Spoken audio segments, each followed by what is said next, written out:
All right, day two. This is day two of our fast prayer and consecration. Day two for January the 3rd, 2021. And the scripture is James chapter 2, verse 19. And it says, and I'm reading from the Amplified Version, you believe that God is one, you do well to believe that. The demons also believe that and shudder and bristle in awe-filled terror. They have seen his wrath. So, one of the questions for today is we give the enemy so much power, but what does the scripture tell us about how the enemy sees God? And then, question two, what message is God giving you? So the first thing is the enemy sees God in his majesty. The enemy sees God in his all power. The enemy sees God in his splendor and the array of him, because after all, the enemy has been to heaven and got kicked out. The enemy has no path to return. I like to say we too have been to heaven, because when God created Adam and Eve and told them to be fruitful and multiply, he is speaking to every generation that will come through them. And so, but we can't remember that time.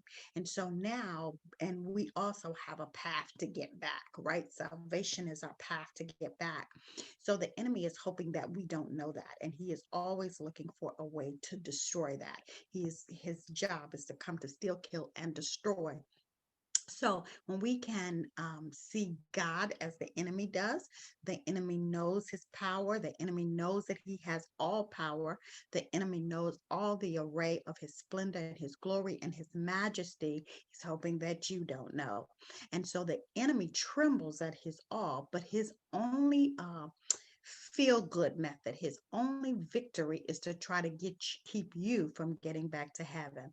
So that's how the enemy sees God. When we begin to see God in that same fashion, to understand that God has all power, listen, and he's always working on my behalf, then we can look the enemy in the face and begin to speak what the Bible tells us, that I am the head only, that I am never beneath, that I am always going over and I'm never going under. We can begin to speak that back in the face of the enemy, and the enemy will tremble just at his word, because God's word has power. His name has power. So when we begin to exercise our gift, exercise everything that God has put in us, we can see victory in our life. That's what God is trying to tell us.